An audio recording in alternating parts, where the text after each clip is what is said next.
May is National Foster Care Month, and I'm talking today with Ben Jones and Janet Belton with Social Services. Nice to see you all today. Good to see you.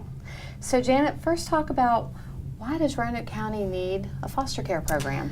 Well, unfortunately, due to circumstances sometimes beyond a family's control, they may be unable to safely maintain their children in their homes. And we do attempt preventative services, but sometimes they simply can't remain with their family. So we have approved foster parents and placements that we can put children where they will be safe while we work with the family to resolve the problems that brought them into foster care. And sometimes it's something as simple as perhaps they're just struggling financially and are temporarily homeless and have nowhere to stay.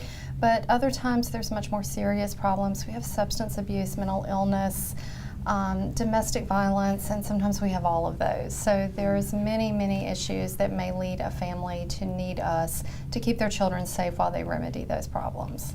And what is the goal of foster care in Virginia? Our goal is always to reunite the family by strengthening the family. We try to put any services that we can in.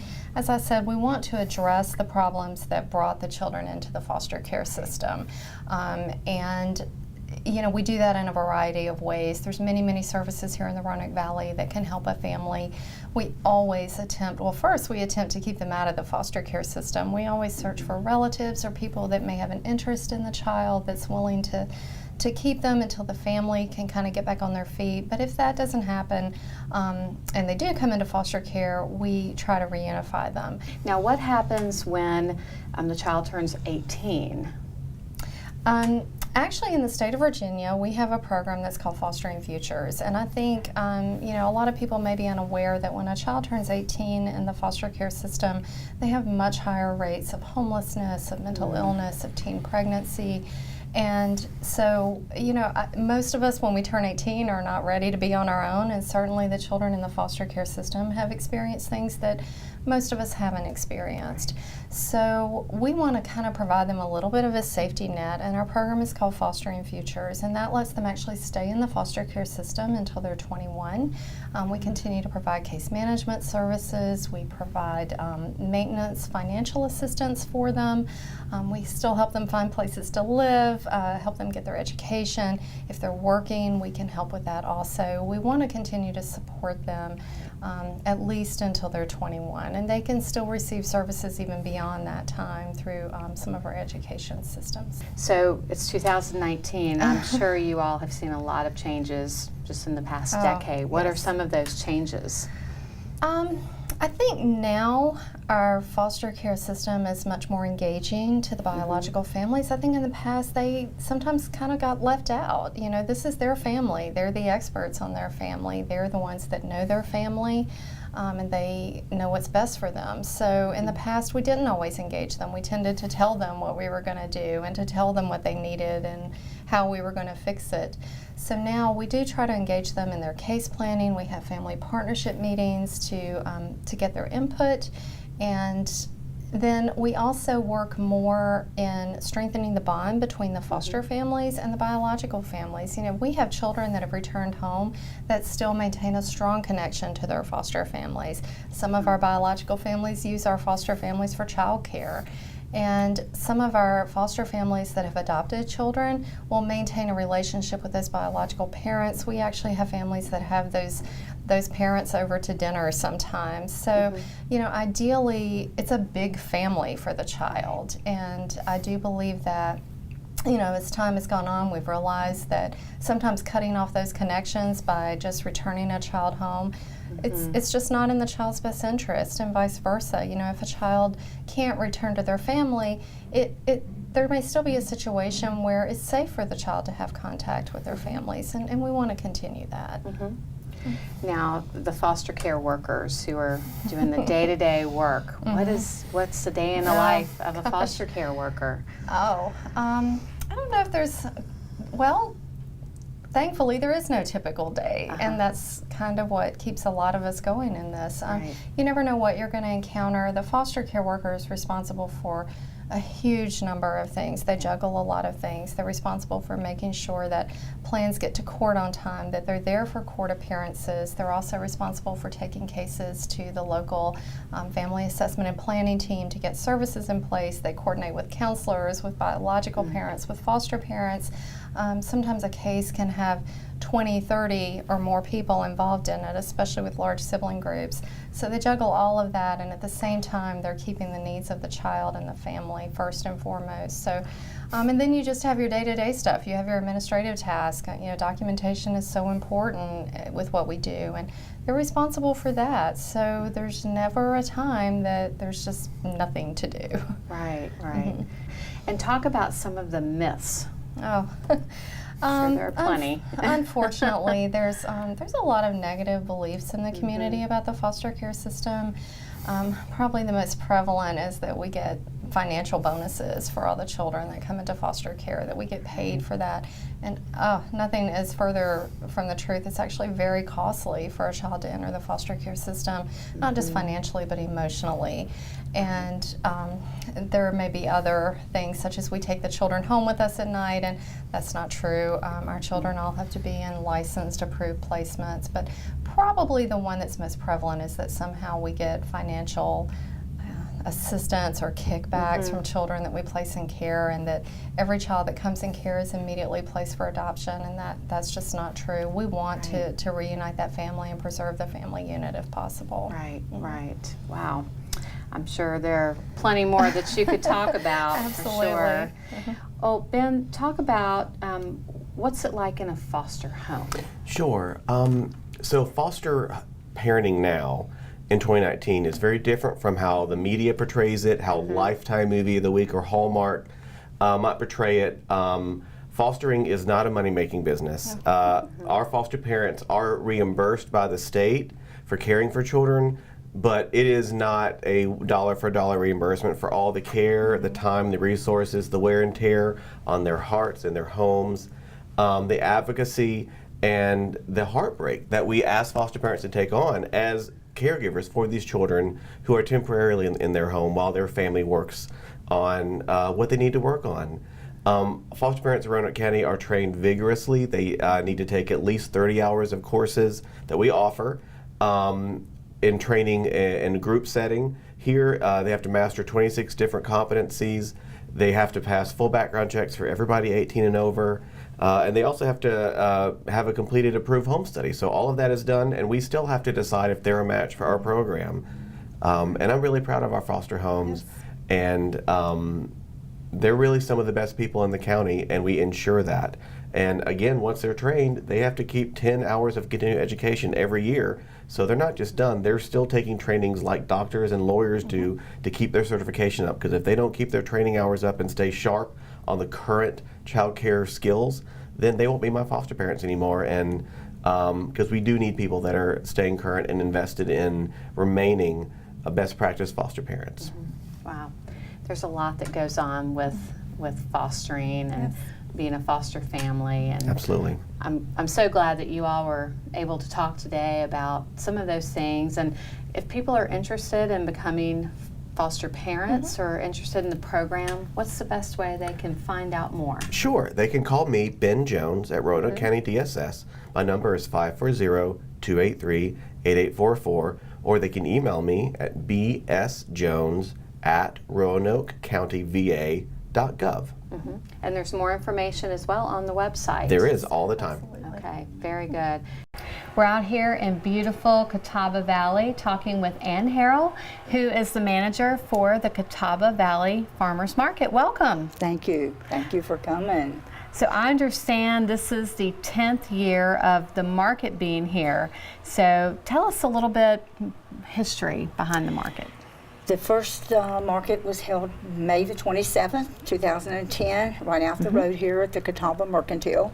Out in the parking lot, we had tents, and I don't remember how many vendors we had. We had a good number, and we were there for a year, and then we moved here, not under the picnic shelter, but here on the grounds, partly for safety. It was dangerous, people stopping out there on 311 to turn. And so we've been here ever since. And we did use tents here for a few years, and then we moved here under the picnic shelter. And now you've expanded. We're here under the picnic shelter, and you've expanded that, which We is have. great. So tell us a little bit about that. Well, Roanoke County and the Catawba Tan Club did this together, and they extended it 24 feet. So we think we'll have everybody under the shelter this year, which makes it really nice, nice and shady. And we really want to thank the Tan Club and Roanoke County for doing this. Now tell us about the vendors who come out here. What can people expect when they come? We have meats, beef and pork. We have lots of vegetables. Right now, we won't, as we first open up, we won't have a lot of vegetables because the growing season here is later than it is in other areas. Sure. But we do have a lot of vegetables. We have fresh eggs. We have baked goods, all kinds of baked goods. We have pickles, and have the jar pickles behind me. We have pottery. We have sewing items. These are little koozies that you use under your bowls if we get them out of the microwave. We have plants. We have hanging baskets. And I know, we have a food truck that will be here this year. Not every week. We're not sure of his schedule. I know he'll be here the first day, but he has barbecue and sides and, let me think, I've left somebody out. Kettle corn. And that man makes copper vessels of all sorts. Oh, wow. His popcorn kettle corn is made in a big copper apple butter kettle. And of course he's doing that here on the scene. So Now I'm sure over the years you've had many vendors coming and going. Is there anything, it sounds like some of those things are new that you were just talking about. yes, but our produce people, we have one who lives nearby, and they've been a part of the market ever since it started. Another one has been here for probably 4 years. We have several that have been here since the market started. And it's all local. Everything that you have, everything behind us and what's at the market is locally grown from local families, correct? Yes, absolutely. Part of this, in fact, these plants were grown about a mile from here. The hanging baskets were grown a little farther away, down towards Fincastle. And I know the vendors here are very approachable and they like to work with the customers. And Absolutely. We tell the customers, ask the vendors, where did you grow these? How did you grow these? What methods do you use? And with the baked goods and things like that, or even with the vegetables, yes, they're glad to share recipes. So, yeah. it's a nice personal touch, for sure. It is, it is. And now, what are the dates and times for the market? Every Thursday, beginning this year on May the 9th, from 3:30 to 7. And that is the Thursday before Mother's Day. So we will have lots of things here for people to shop. But we're here every Thursday, and it's rain or shine. If the weather gets too bad, we can move inside the center. And so. That's good. You've got a good backup plan. Yeah. That's great.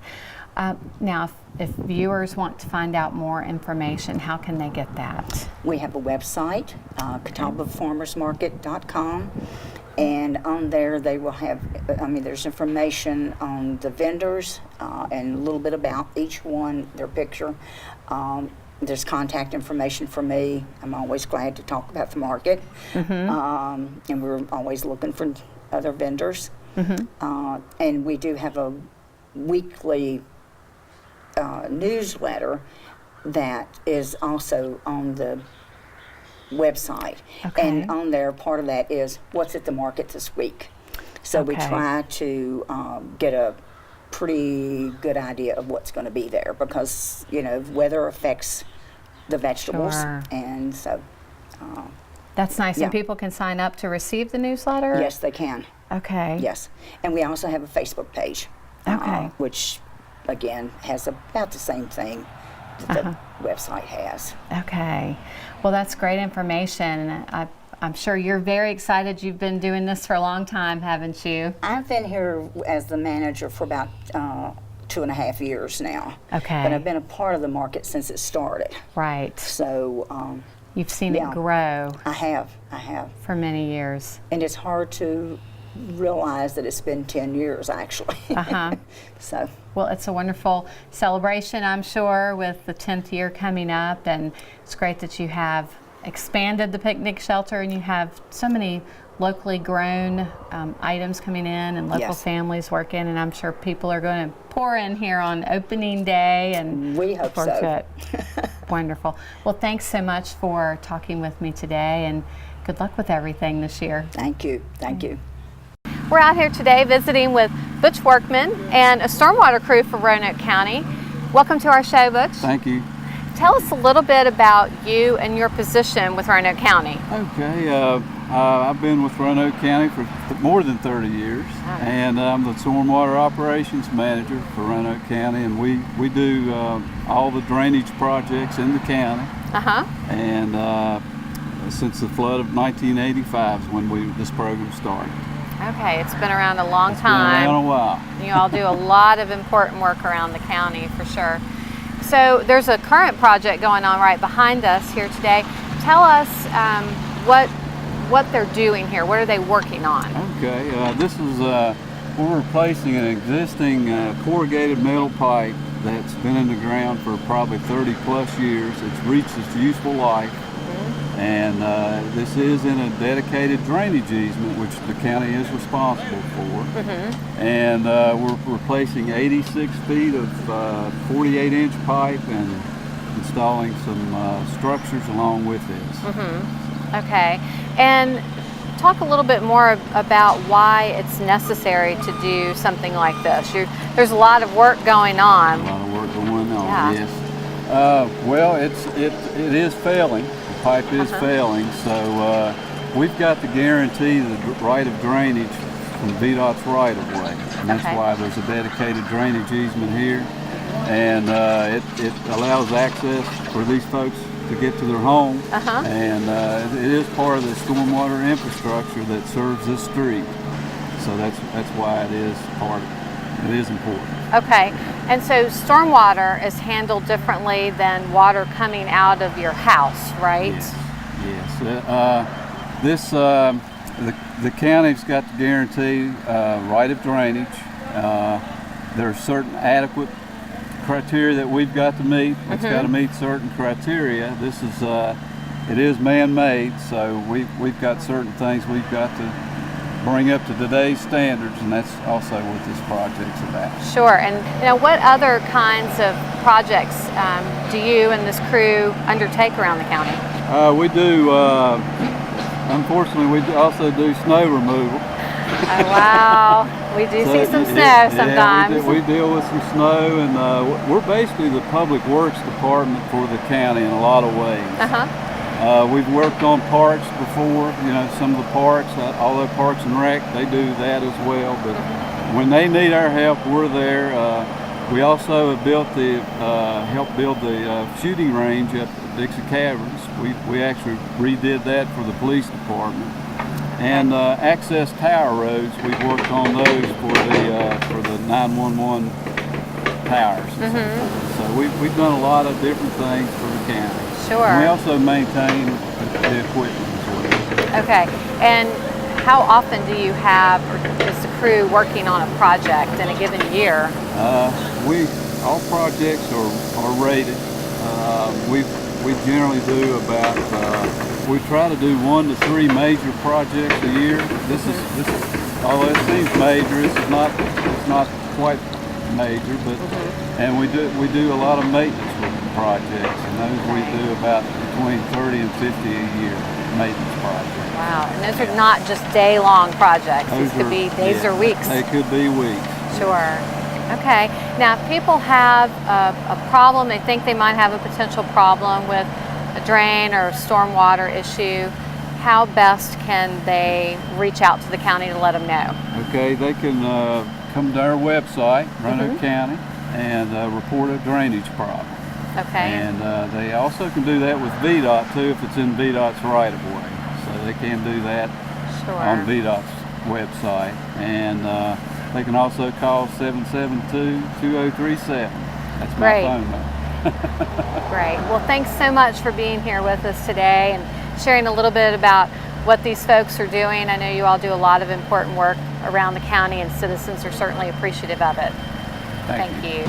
Well, we do tons of different things. I mean, we're doing laying pipe, we're restoring creeks, pushing snow, building structures. We rebuilt the firing range for the police department. You name it, we're basically jack of all trades. Yeah.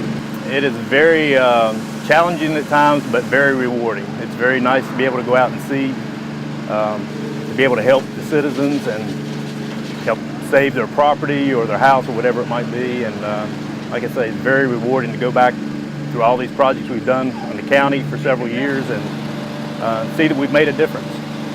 It's an experience. It's fun. Every day is different. You have some days that are real easy, and then you have days that seems nothing goes right. But it's fun. It's challenging. You learn a lot. I've been doing this 26 years with these guys here in the county, and I've learned so much from everybody that we work with, contractors, employees from the county. Just great to work with. Because of some of the people I work with, it's a really great place to work. And like I say, more than anything, it's very gratifying to me to be able to help people out. I think that's what I was born to do. Like I said, I'm a stormwater foreman, but that doesn't particularly mean anything different. I mean, I get to do everything like everybody else does. It's you help out wherever you need to be. So having a foreman title is just a title, but you work with everybody else. I do shoveling snow in the winter, raking gravel in the summer, running equipment, telling people, what to do, where we need them to go, and working with Jeff and Butch and getting everything lined up and keeping everything flowing smoothly. I kind of supervise the crews that's out here working. I've got 2 foremen, 2 crews, and also keep an eye on the contractors that we have working for us. And then I help Butch out whenever I can, as far as planning and the design and stuff too. So, actually, I like getting on the equipment, and I think the guys that work with me would tell you the same thing. And I kind of kick them out sometimes just so I can have fun. Growing up, I've always been in construction, and to have somebody that we can teach this to that's coming up is important, because there's not a lot of interest in this type of work.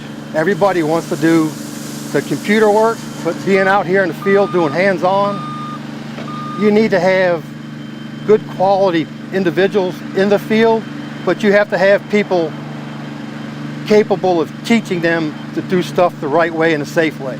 Anybody that likes to be outside, likes construction work, good bunch of guys to work with. I mean, it makes my job easy because I have some good guys working for me, and definitely recommend it for anybody. Hello, I'm Wendy Schultz, Tourism and Event Coordinator with Roanoke County, and I have with me today Luana Blankenship, who is Supervisor over at the Visitor Center at Explore Park. And we love to talk about Explore Park. Yes, absolutely. It's our favorite conversation. It is. We have many of them, many of them. But today we'd love to tell folks, I know there's so many new things going on that we've talked quite a bit about in the past.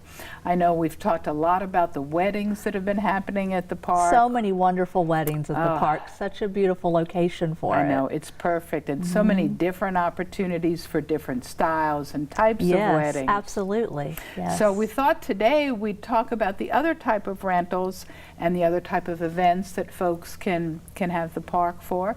So I thought maybe we'll start with just having you give us an overview of maybe some of the organizations and businesses that have been to the park, the types of rental opportunities we've had at the park, and then later on we'll talk a little bit about some of the upcoming opportunities that folks will have. That sounds good. So we've had a lot of wonderful corporations come out. We do a pretty big business in corporation rentals. So people that, you know, want to have fun gatherings for their employees, or people that want to do training up there. So Carillion and Boone Tractor, Hollins University. We've had so many notable people from this area come and have meetings and events out at Explore Park, and it's just a wonderful location for it. Fabulous. Now, are there any particular size groups that are best suited for Explore Park, or because there's so many different venues, we can have so many different size groups? What's your feeling on that? I think we can accommodate a wide range of size groups, from very intimate. We have some lovely